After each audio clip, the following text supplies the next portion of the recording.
Hello everyone and welcome to my very first Disney Dreamlight Valley tour. I have finally finished my plaza after hours and hours and hours of decorating, so I thought that we'd go on a little bit of a tour so I can show you what I've done, and maybe if you're looking for some inspo for your plaza, maybe I can help a little bit. Let's start off with a little bit of an overhead look. I really wanted a park vibe. The plaza is where a lot of the Disney characters come together and hang out, so I really wanted to give them a lot of places where they could relax together, sit down, and just congregate. I also have my house here. I have Mickey's house. And I've also got my Scrooge's, my Chez Remy, and Remy's house, which we'll kind of look at closer as we go. But this is the overall layout. I used brick pathing to cover most of the plaza, and then I used these small rock items to give definition to the areas that were going to be left green. For most of the area, I used an alternating pattern of rocks. The rocks that I used were the small, mossy, peaceful meadow rock, as well as the small plaza rock. Also, you'll notice that when I placed the rocks, I tried to turn them in all different directions so that they would have a little bit more of a natural feel. Another little pathing technique that I really liked to use in this build was using the rock cluster items as a sort of path. So the rocks that I used are the small plaza stone cluster, and you can just place them down, and you can also rotate them in different directions to make them look more natural as well. I use larger sections of the rock clusters in order to transition from the plaza into the different areas. When you first come up the steps from the peaceful meadow into the plaza, you have this transition area. This area of the build was inspired by a build that I saw on the YouTube channel of a really amazing content creator called Horrible Gaming. I'm going to put a link to her channel in there so you can go check it out and see all of her amazing builds that she has on her channel. Let's move into the main platform area and take a look around. From here, on your right hand side is a park area and Scrooge's, and then on your left is Chez Remy, and I put Remy's house right next to Chez Remy. We'll walk over here. This is the little courtyard for Remy's. I really liked the way that Chez Remy and Remy's apartment looked together. They have like a very similar style, and it really melded well with kind of what I was going for in the plaza. And I wanted to kind of give this area a little bit of a lived-in look. So we have the bike right in front of Chez Remy, and then we also have the outdoor seating area. So there's the table with the settings and the chairs so that people that want to come and eat have a place that they can sit and eat outside when the weather is nice.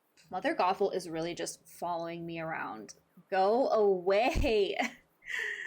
And now she's just hanging out behind my house. Like, what are you doing? Go away. As I mentioned a second ago, this is the back of my house. I'm gonna actually come around this way. This little pathway connects, and we'll come back right here so we can kind of see it from this direction. But as you come this way, I created another little seating area. I noticed that a lot of times the villagers kind of hang out in this area of the plaza and look out over the peaceful meadow. And so I really wanted to give them a nice place to sit.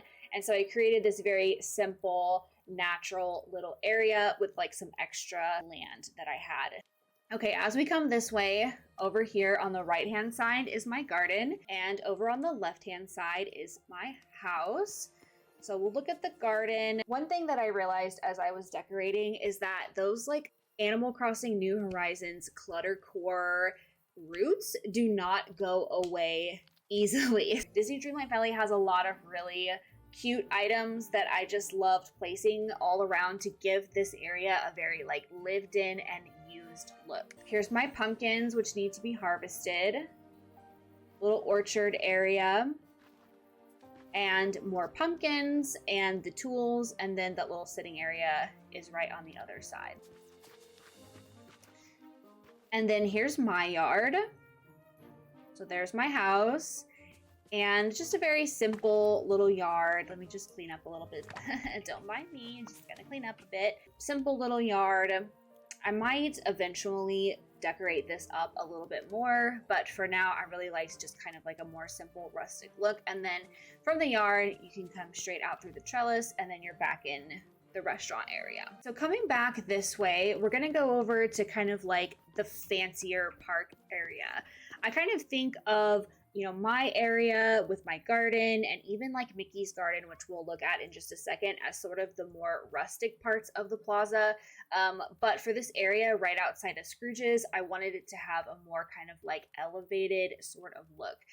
So this is that park area. Honestly, it's a little bit hard to get around in here, so I don't walk through this area very much. It's really just more for aesthetics. I have this hedge maze item right here. Lots of rock pathing to go around with all the natural elements, and then it is outlined with the brick and iron fence, which, let me tell you, I spent hours grinding iron to make all of these fences. They are so expensive with materials, but at the end of the day, I really think it's worth it. I think it's really effective, and I really love the look of it. So then we come around to Scrooge's.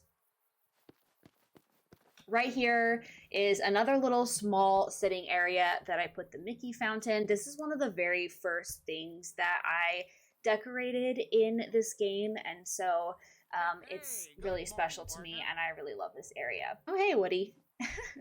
Oh, gosh. And I really do see a lot of like of the villagers like sitting here, and it really makes me happy. I love creating little spaces for them, and I really love in this game that the villagers will actually use the little items. Oh, look, there Woody goes. Oh, he's so cute when he gets up on the benches. Coming back through here, this is my little transition area into getting up into the Sunlit Plateau. Most of my transitional type areas look more like this with the stone clusters, but for this area right outside of Scrooge's, I wanted to make it a little bit more elevated, a little bit more fancy. So it has like the full brick pathing with the stone outlines. This, again, like I mentioned, goes down into the peaceful meadows.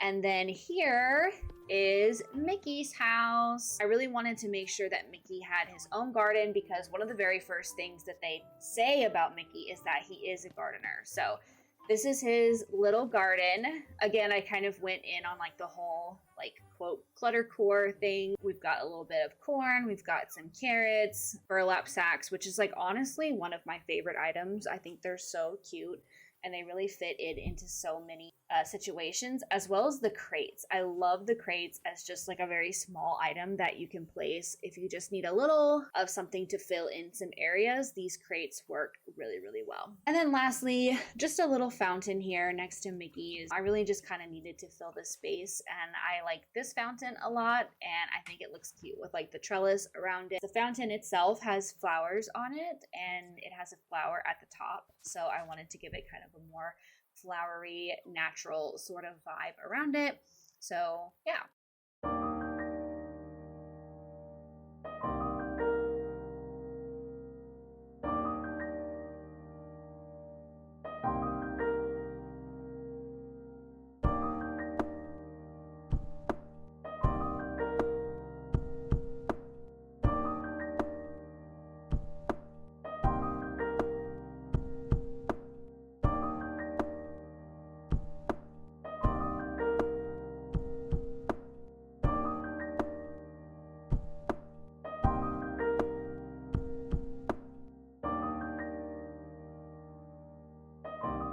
That is going to be it for this tour. Thank you so much for watching. The next area that I'm working on is the Peaceful Meadow, which I think I'm about halfway done with. Don't forget to like and subscribe. I post a lot of different content about cozy games and indie games, and you can also check me out on TikTok, where I post daily gaming content, and I also stream. I stream Disney Dreamlight Valley quite a bit. I stream that on my Twitch. So head over there and give me a follow if you want to be notified when I go live. Thank you all so much for watching. I hope you have a great rest of your day, and do something cozy for me today, okay? Bye.